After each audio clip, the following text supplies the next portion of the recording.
Então, a Orion perguntou lá no Instagram: a lança do destino realmente existiu? Ela esteve em mãos de Hitler, Alexandre o Grande e outros? Então, para começar a responder essa pergunta, o que é a tal da lança do destino? A lança do destino é um nome que foi dado posteriormente a uma relíquia católica, uma relíquia ligada à história, à narrativa dos evangelhos, né, a história da morte de Jesus, mais particularmente, que é uma lança mencionada no Evangelho de João. Ela não aparece mencionada em outros evangelhos, é só no Evangelho de João que ela aparece. Na cena da crucificação, depois que Jesus já foi crucificado, os discípulos pedem o corpo, né, para descer o corpo, para o corpo ser sepultado, e aí o, eles vão quebrar a perna de Jesus para acelerar o processo de morte, né? Porque na crucificação, se você os braços ficam numa posição, né, que se você quebra a perna da pessoa, ela vai ficar pendurada, isso dificulta a respiração, gera uma sufocação e acelera a morte da pessoa. E aí aconteceria essa prática, né, chamada de crurifragium ou crurifragium. Só que aí dizem para se cumprir uma profecia do Antigo Testamento que dizia que meus ossos não serão quebrados, etc, que está nos Salmos, o texto diz que os ossos de Jesus não foram quebrados dessa maneira, que em vez disso falaram que o corpo de Jesus já estava, que Jesus já estava morto, né? E aí um soldado romano, para verificar se Jesus já estava morto mesmo, para poder descer ele da cruz, teria usado uma lança, dado uma estocada no corpo de Jesus. E essa lança é a tal da lança que posteriormente seria chamada de lança do destino. E antes de ser chamada de lança do destino, ela é chamada de lança de Longuinho ou lança de Longinus, que é o nome mais romano, ou Longinos, né, o nome mais grego, que é um nome que não está na Bíblia, não está no Evangelho de João, não está na narrativa, na primeira narrativa que fala sobre essa lança. A lança é mencionada sem nenhuma carga especial, é simplesmente um objeto usado para verificar se Jesus estava morto. E aí, tempos depois, no quarto para o quinto século, a gente tem um texto chamado Evangelho de Nicodemos. É um evangelho apócrifo que está aqui na coleção que eu tenho mostrado frequentemente no canal, né? A coleção de evangelhos apócrifos gregos e latinos traduzidos pelo Frederico Lourenço. Nessa coleção tem o Evangelho de Nicodemos, e no Evangelho de Nicodemos, quando se fala sobre essa cena do soldado romano que teria dado essa estocada em Jesus, ele tem um nome próprio. Ele é chamado de Longinus. Isso é comum nos evangelhos apócrifos posteriores. Vários personagens que aparecem no Novo Testamento, mas não são desenvolvidos, eles são mais desenvolvidos, né? Tem histórias adicionadas a eles, características adicionadas a eles em textos posteriores. Tem um soldado chamado Petrônio também, que aparece no Evangelho de Pedro, e tem esse Longino, que aparece no Evangelho de Nicodemos, que é o soldado que deu a estocada em Jesus, beleza. Então esse nome aparece no quarto para o quinto século. Mas ainda não existe nenhum tipo de valorização dessa lança como um objeto especial. Aí do sexto século para frente, a gente começa a ter relatos em vários textos, então a gente já está mais de 500 anos depois do evento, que falam sobre a sobrevivência dessa lança, que alguém ainda tem essa lança por aí, e que essa lança tem um caráter, né, sagrado porque ela tocou o sangue de Jesus. Então é uma relíquia, e tem várias relíquias nesse período, né, que vão ser procuradas, que pessoas dizem que tem um pedaço da cruz, um dente de um santo e coisas desse tipo. E a lança do tal do Longuinho se torna uma dessas relíquias. E esse Longuinho é o mesmo São Longuinho do Três Pulinhos, né?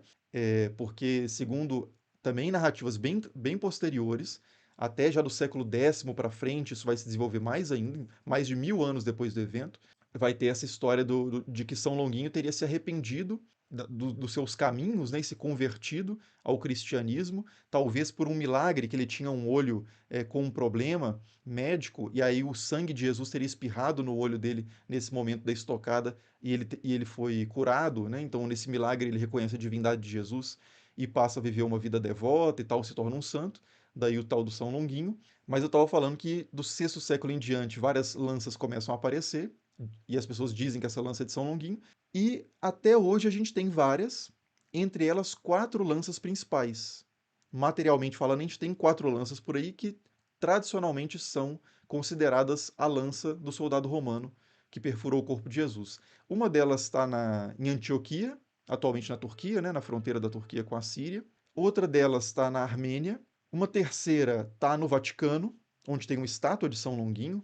Inclusive, deixa eu mostrar aqui. Essa estátua de São Longuinho é bem interessante no Vaticano. Então, essa é a estátua de São Longuinho. no Vaticano, com a lança aqui, né? Não a lança mesmo, a relíquia, eu acredito que não seja essa que esteja com a estátua, não tenho certeza, por que que não está abrindo? Mas eu acho que ela vai estar guardada em um local mais protegido, né? Não tenho certeza. De qualquer forma, essa é a estátua do São Longuinho.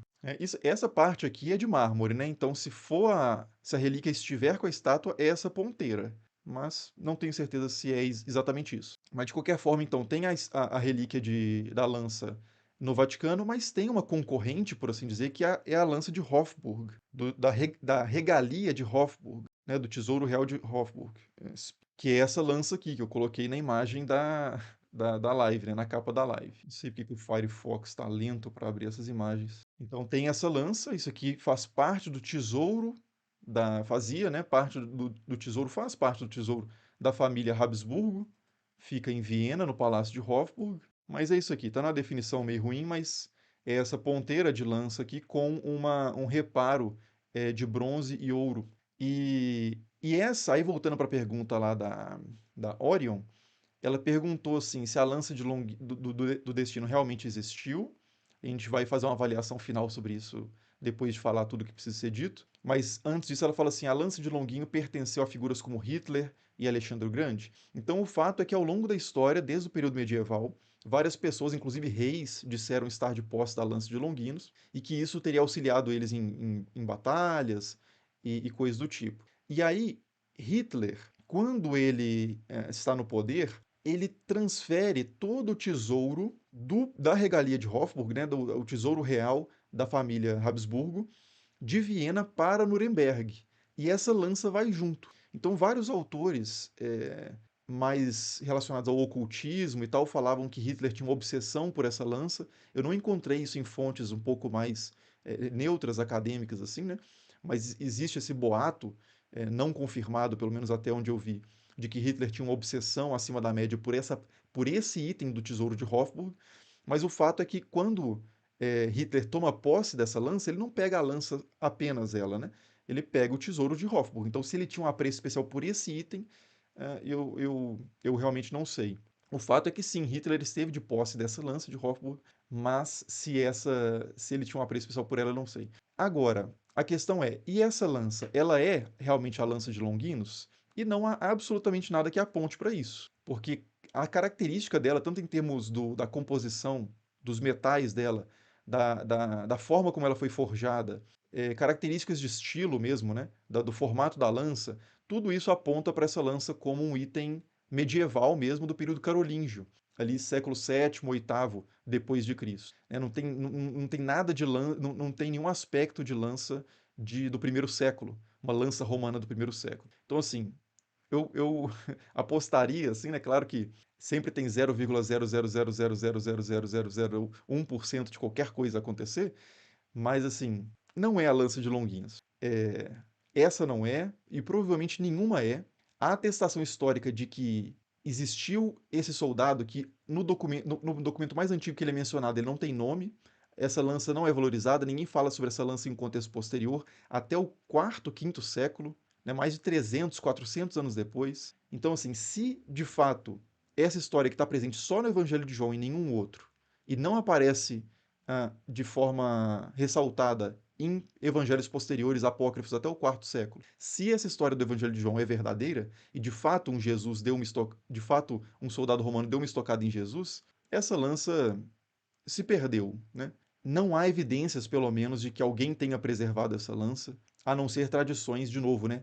Séculos posteriores. Então o lastro histórico disso é praticamente nulo. E a pessoa perguntou também se essa lança esteve nas mãos de Alexandre o Grande, né? E aí a questão é o seguinte: Alexandre o Grande viveu mais de 300 anos antes de Jesus. Então, caso Alexandre o Grande tivesse, se a gente for imaginar, né, que Alexandre o Grande tinha essa lança e aí depois ela foi usada para dar essa tocada em Jesus, tipo assim, de novo, não tem nenhum lastro histórico essa ideia, e mesmo que tivesse, ela não seria uma lança muito importante até então, né? Porque ela ganha todo esse significado por ter encostado no corpo, principalmente no sangue de Cristo, considerado divino. Então essa lança, por ter um contato especial com o sagrado, se torna uma relíquia. Antes disso, era só a lança de um soldado romano. Então, se Alexandre o Grande teve essa lança, ela não era basicamente, não tinha significado nenhum, né? Mas eu nunca ouvi essa lenda, não. A de Hitler eu já ouvi falar, nesses textos mais ocultistas, mas a de Alexandre o Grande, eu nunca vi nenhuma relação dele com essa lança, não. E depois essa lança vai aparecer na cultura pop em várias situações, né? Por exemplo, a lança de Longinos do Evangelion, que foi mencionada aí no chat. Longinos. Acho que chama Spear of Destiny no Evangelion. Não, acho que chama Longinus Spear mesmo. Aqui, que é essa lança bem peculiar. Enfim, né? Então, basicamente, sobre Longuinho, né? É isso. A lança de Longuinho realmente existiu? Não há base histórica, arqueológica, documental para dizer que sim.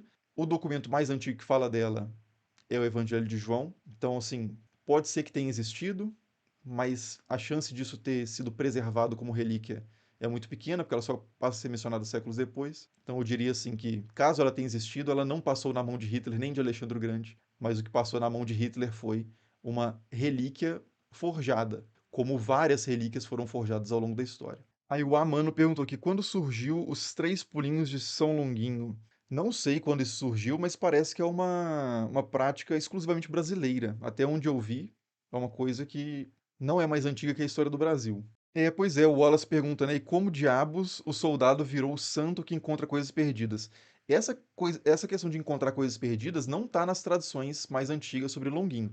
Igual eu falei, né? São tradições que são desenvolvidas séculos depois, a partir ali do sexto século principalmente.